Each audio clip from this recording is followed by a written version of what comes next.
Your reference angle is always an acute angle, meaning between 0 and 90, or between 0 and pi over 2. It's always an angle that would show up in the first quadrant. It's always the angle between your x-axis and the terminal side of your angle. So for these problems, I want you to go ahead and draw your angle. Then we'll be able to go ahead and have a visual picture of how to go ahead and find your reference angles. When we're looking at 160 degrees, that's going to be an angle going off over here. Now, your reference angle is going to be between your x-axis and your angle, and it's always the smaller angle. So we're not going to talk about this big one going from here to here. It's always the smaller one. Well, if that's 180, going all the way is 180, so your reference angle then is going to be 180 minus your 160, or 20 degrees.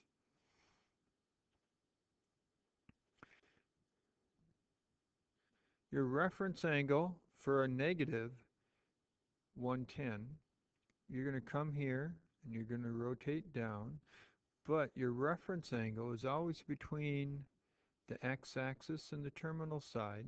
We have the blue or the red. It's always going to be the smaller of the two.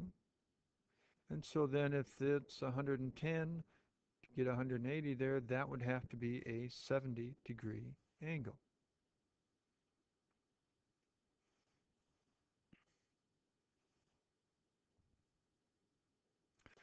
175. Well, from here to here is 170, so it's just touch past that. So the question is it the pink one or is it the purple one? Well, remember, it's always the smaller of the two, so it's going to be the purple one. In this case, it's 175 subtracted from your 360, because you want to figure out this here. So here, going all the way to here is your 360. You want to get rid of all the stuff that comes to the purple, which is the 275. The difference then is your reference angle, which is always 85 degrees. Here we have 4.5. It's not degrees because there's no degree symbol. So you need to think, okay, at the top appears pi over 2, which is approximately 1.57. So it's definitely not in here. There's your pi over there on the left. Still haven't got to it by that time. On the bottom, your 3 pi over 2 is 4.71 approximately. So your 4.5 has to be down here in the fourth quadrant, or third quadrant. Sorry about that. Now, when we were dealing up here with the third quadrant, to figure out that angle, you could have taken your 270 to get down to the bottom and subtracted that 110.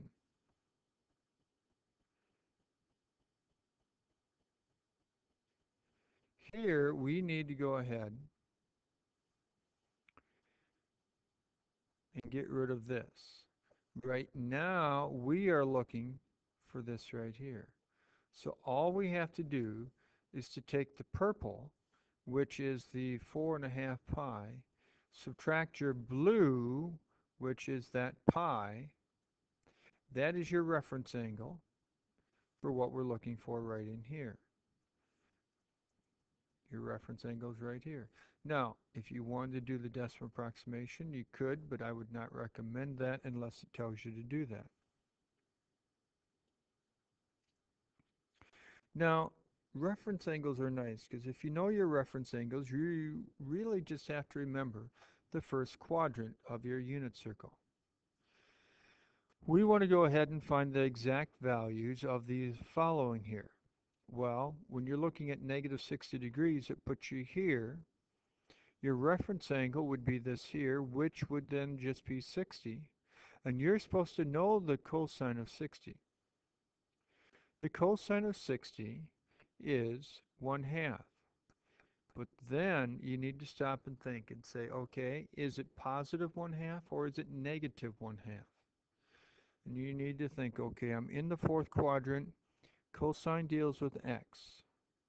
In the fourth quadrant, is my x positive or negative? And in the fourth quadrant, x is positive, so it's just positive 1/2.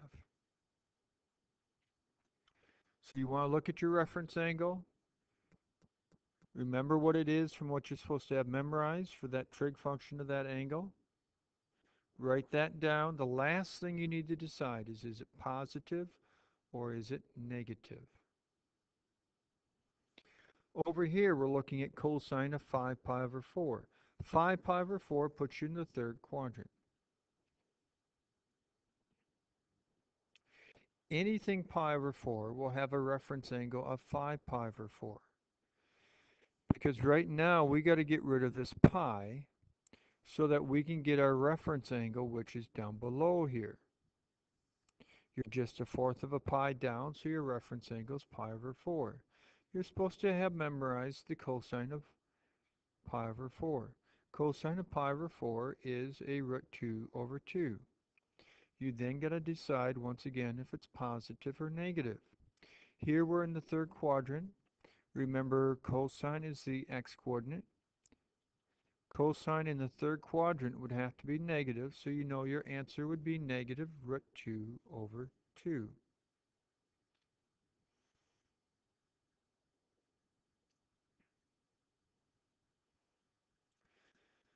Cotangent of negative 150 degrees. Negative 150 degrees puts you over here, which means you would be 30 degrees from your x-axis, which means your reference angle is 30. Cotangent of 30 is not one you were supposed to have memorized, but you were supposed to have memorized the tangent of 30. And you should realize that the cotangent is just the reciprocal of that. So then you need to think, okay, tangent of 30. Tangent of 30 is one you're supposed to have memorized. That's a √3 over 3. But we're looking for the reciprocal because that's your cotangent. So we got to take that and flip it upside down. Well, we don't like to leave roots in the bottom, so you rationalize that and you would end up simplifying it down to just a √3.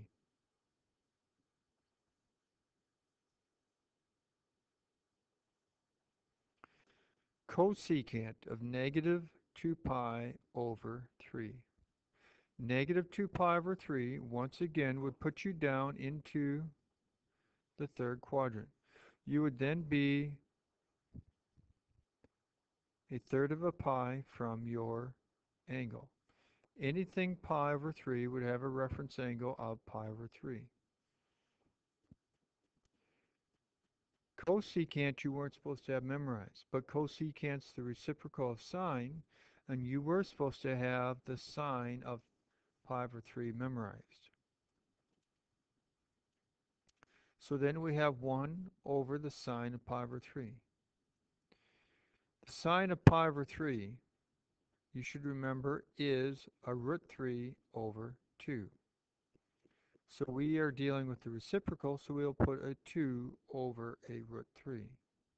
And you might be wondering, where does the negative come from? Well, you're down in the third quadrant, and you're dealing with sine. Sine is your y-coordinate. So therefore, it's negative, because you're going down. Also here, we have a root in the bottom, so you don't want to do that, so you want to rationalize that, and we end up with a negative 2 √3 over 3. Also over here, we didn't talk about the sign, whether it should be positive or negative. Remember that cotangent deal with x and y, and you're dividing. In your third quadrant, both of them are negative, and a negative over a negative is a positive, so that's why it's a positive answer here. You will have a unit circle quiz on of the above 4 questions. That'll be one of your types of quizzes.